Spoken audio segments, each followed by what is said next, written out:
When we're little children, we were often told to stay away from the stove. Be careful of the stove, you'll burn yourself.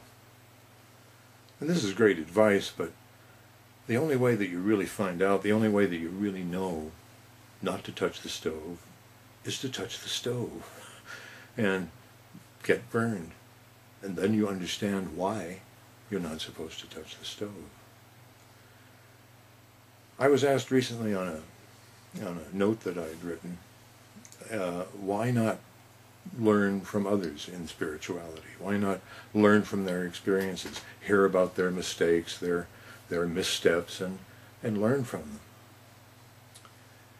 And I think the answer to that is that there are some things, like learning a trade, like learning carpentry or electricity, or even learning how to paint or draw to a certain extent, that you can learn from others and learn their mistakes. But in spirituality is all about experience. There's really no other way to find out whether practice works for you or it doesn't. There's no other way to find out what real freedom is without experiencing it. And many of the teachers that will tell you, well, this is a shortcut, or this is a way to get to spirituality, or there's no practice necessary because practice doesn't lead anywhere, or you are already free, already present. Well, these are people largely that have gone through years and years of practice. And while they may say, I found the answer, and this is the answer, this tells you nothing. It tells you something they did, something that they worked on, and this is what they discovered. But the journey, even though I realize there's no journey from here to here, the journey is important. The experience of the journey is important. The experience of the journey is part of the experience of life and part of the finding of the answer. A lot of these teachers will hear this from someone else, from some other teacher who will tell them, well, there's no practice necessary, or you're already enlightened, you're already aware. So they pass that on without any real understanding of what that means, because someone told them they were already aware, so I'm now already aware. It doesn't work like that. These people then will turn and they'll start doing satsangs, and they'll have meetings on a regular basis, and all they're doing really is just parroting to you something that they've heard or experience that they have learned over a period of time, and yet they're telling you, you don't need to have that practice, you don't need to have that experience.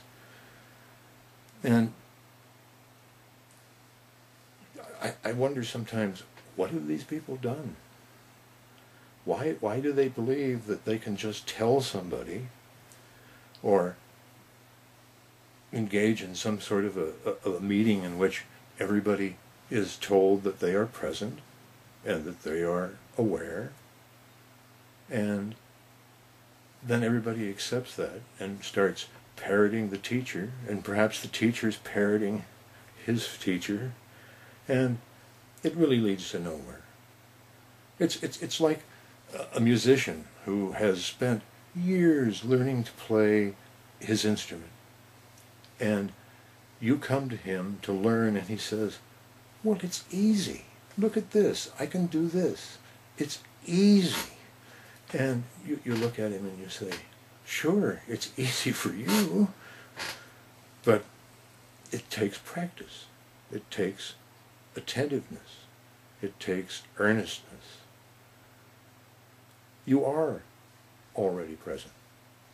You are already free. And practice fades away of itself.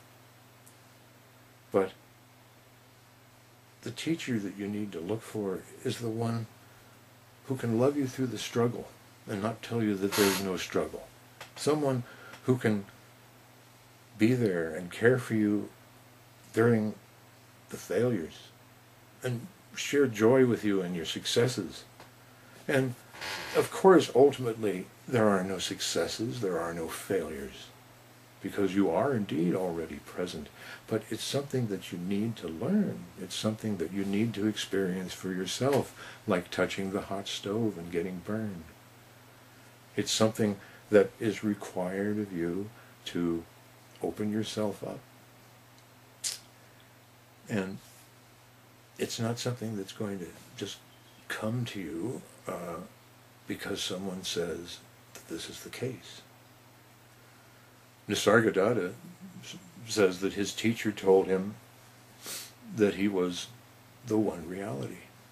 He believed his teacher, and he found this for himself. But it took him 3 years to do it, and it's going to take everyone what appears to be a little while.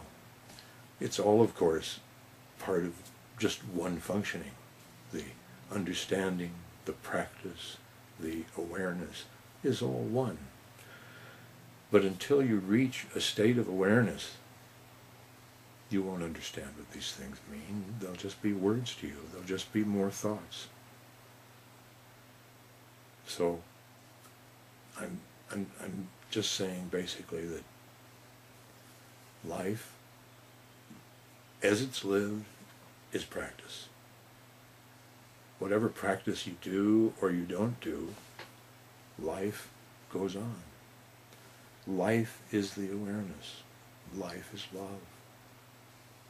But you don't find this by having someone tell you that this is the case and everybody sitting around and saying, well, isn't that wonderful, and talking as if they were already aware, because awareness is an experience. It's the experience of daily life. And it's not going to come to you because someone says so. Peace.